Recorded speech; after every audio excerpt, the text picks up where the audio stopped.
E aí, galera do Colégio Objetivo, tudo bem com vocês? Como é que vai meu sétimo ano? Bom, pessoal, a gente está aqui mais uma vez para fazer o nosso último vídeo do ano de 2021. Espero que esse vídeo mais uma vez possa ajudar vocês, né, com o conteúdo, que todos façam uma boa avaliação. Bom, então vamos lá para o nosso conteúdo. Esse nosso conteúdo, que pode ser cobrado de vocês na avaliação, ele pode falar justamente um pouquinho sobre a expansão territorial do Brasil, sobre a atividade mineradora. E lá no finalzinho eu vou falar um pouquinho só sobre a arte do período barroco aqui para vocês. Então, vamos lá. Então, o nosso primeiro passo, né, para a gente começar esse conteúdo e entender um pouquinho sobre essa expansão territorial do Brasil, a gente precisa entender essa questão específica, né, dessa expansão territorial. Por exemplo, hoje a gente imagina que quando a gente fala de sertão, a gente esteja falando apenas aqui do interior do Goiás, interior do Mato Grosso, a música sertaneja, e não é bem assim, tá? Essa palavra sertão, ela é designada para falar sobre o interior do território brasileiro. Nesse período que a gente está abordando especificamente ali, século XVI, século XVII. Então, tudo que não fosse a região litorânea brasileira, tudo para o interior do território era chamado de sertão, sendo no Nordeste, sendo no Sul, sendo no Centro-Oeste, sendo no Norte. Então toda essa região era conhecida como sertão. Então só, né, retificando, não é litoral, era chamado de sertão. Então a primeira coisa que a gente precisa lembrar é que esse processo de expansão, ele começa principalmente na região Nordeste e tem a ver com o cultivo da cana-de-açúcar. Porque basicamente o que aconteceu foi que a atividade agropecuária que começou a se desenvolver na região do Nordeste, ela acabou tendo que ser praticada no interior, no sertão, justamente para não prejudicar as plantações de cana-de-açúcar. Porque a atividade, né, o gado, a movimentação do gado, o espaço onde o gado seria criado, acabava que esse gado pisoteava as plantações, acabava prejudicando economicamente a atividade do plantio de cana-de-açúcar. Então, por esse motivo, a coroa portuguesa ela acabou proibindo a criação de animais nessa região litorânea e determinou que essa atividade deveria acontecer no interior do território nacional, ou seja, no sertão do Brasil. E essa atividade agropecuária ela acontece justamente por isso, para não atrapalhar o cultivo da cana-de-açúcar.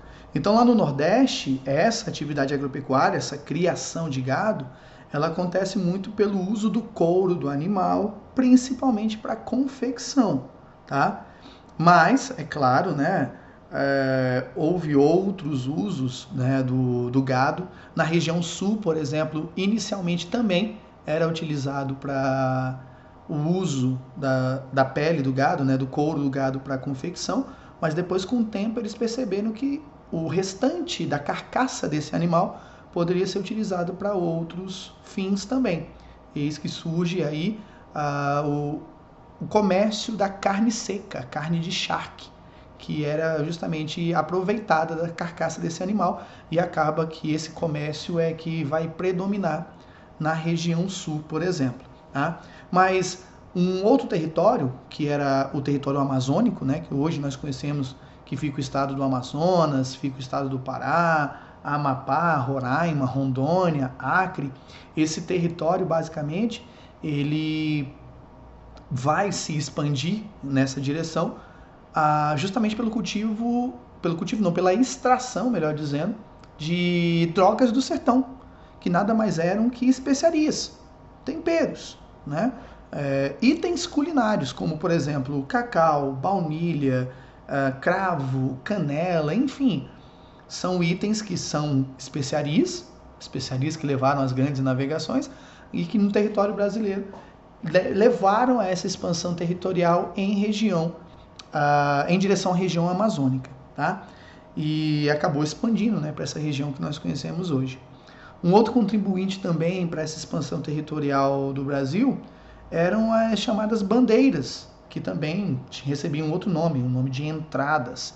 E no caso dessas bandeiras, nós devemos lembrar que haviam dois tipos de bandeira, que eram as bandeiras de apressamento e as bandeiras de prospecção.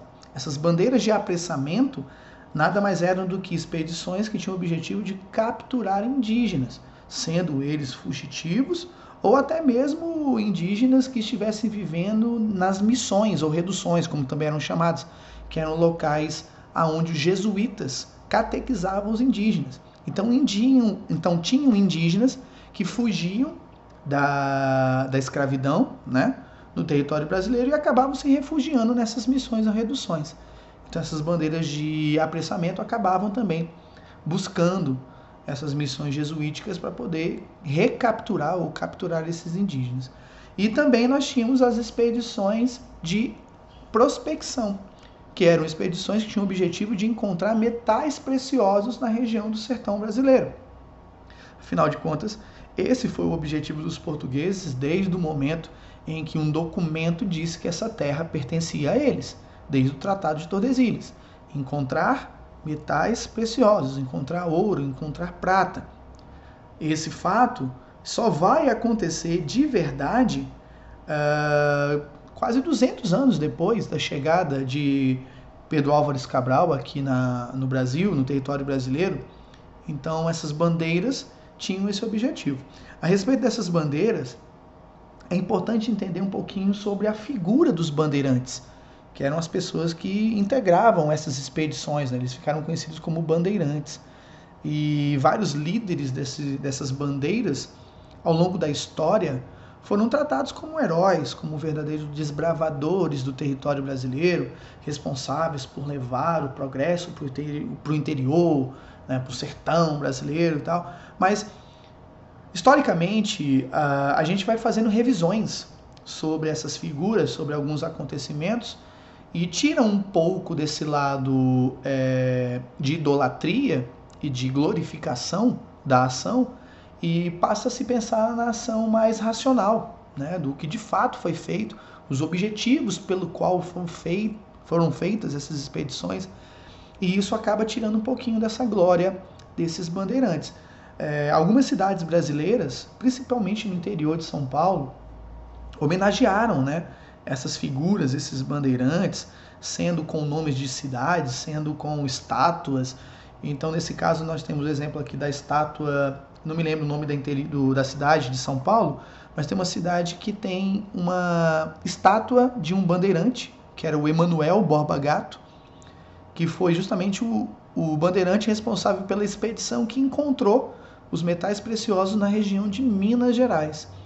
E essa estátua, nessa cidade do interior, esse ano mesmo, ela foi incendiada, né, como uma maneira de protesto, justamente pelas ações que esse bandeirante fez e que historicamente não se apagam, mas que há essa tendência, como eu falei para vocês, histórica, antiga, de glorificar as ações desses bandeirantes, mas que isso vai sendo revisto com o tempo, né? A própria história vai revendo a ação dessas pessoas e tirando um pouquinho sobre essa idolatria. Mas, bom, se eu estou falando de mineração agora, se estou falando de Borba Gato, em encontrar os metais preciosos, eu não posso deixar de falar sobre o conflito que se instaurou sobre a extração de ouro. Porque esses bandeirantes paulistas, que encontraram o ouro na região de Minas Gerais, que vai se tornar Minas Gerais depois, reivindicaram para a coroa portuguesa que somente eles pudessem explorar esse ouro, que eles tivessem a exclusividade da exploração desse ouro.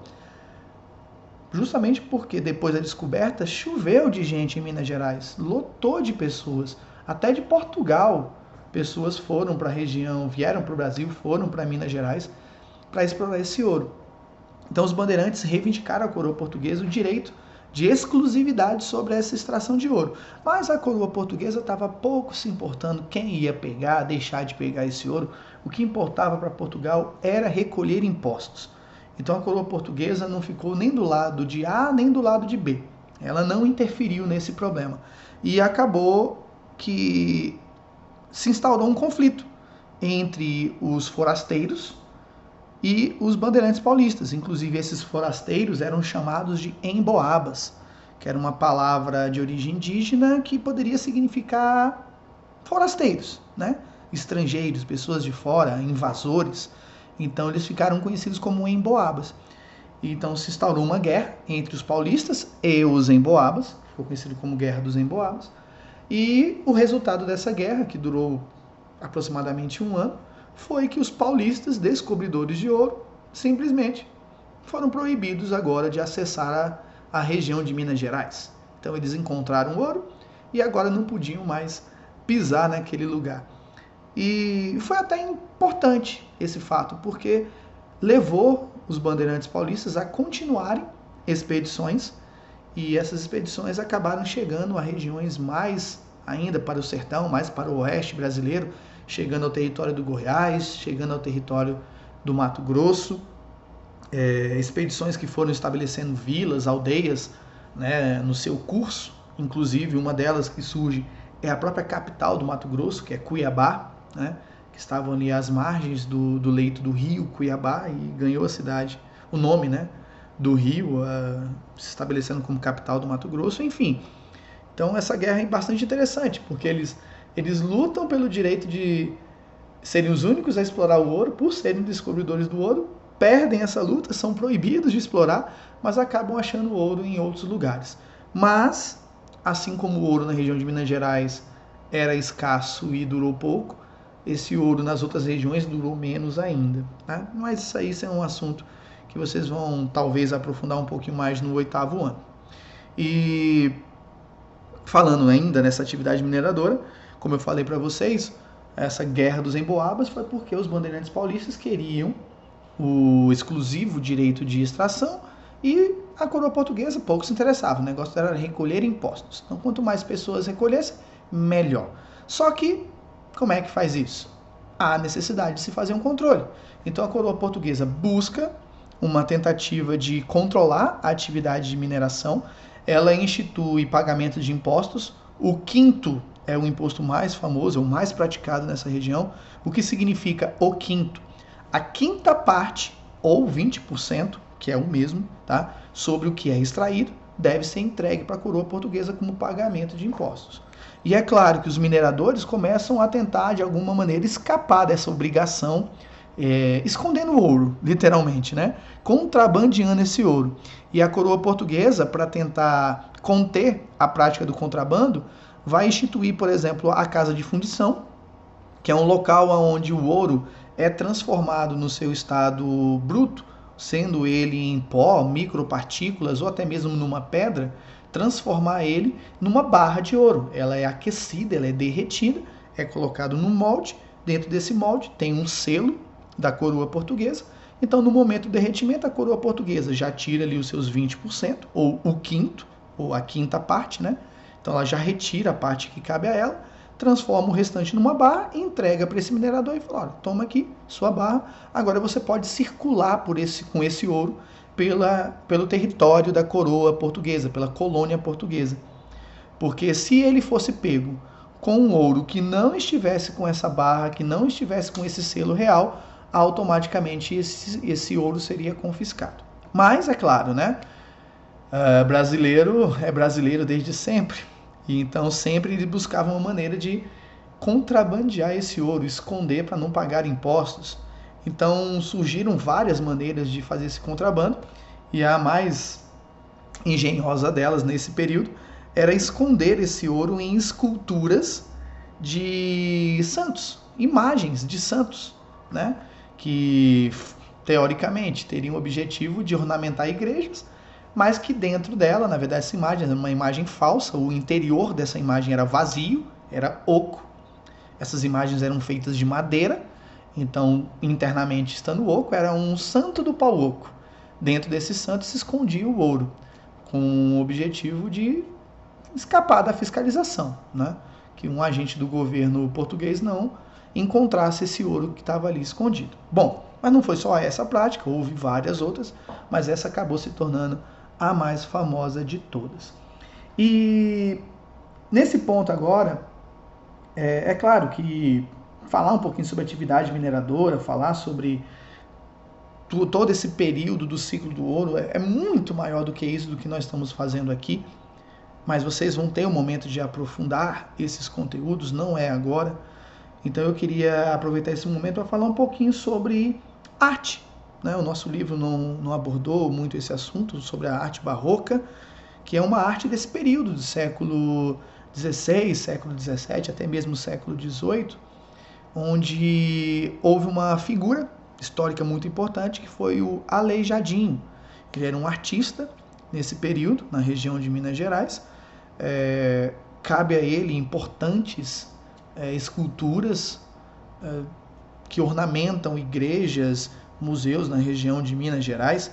Ele foi o grande símbolo dessa arte barroca, essa arte que se destacou principalmente na escultura, mas que também teve a sua presença na pintura, teve o seu destaque, né, também na pintura, mas pela qual ela é mais conhecida são pelas esculturas, são pelas obras desse expoente que era o Aleijadinho. Bom, pessoal, esse é um pequeno resumo sobre esse nosso conteúdo. Acho que esses são os pontos mais importantes que podem ser cobrados de vocês numa avaliação, nessa avaliação P2. Espero que ajude a todos vocês esse vídeo. Desejo também, é claro, boas provas para vocês. E além disso, desejar um excelente final de ano, desejar muita saúde, muita paz para todos vocês, que todos vocês possam se reencontrar, nós possamos nos reencontrar no ano que vem, no 8º ano. E é com esse desejo que eu fecho aqui o nosso resumo, nosso último resumo de 2021. Um abraço a todos e até mais!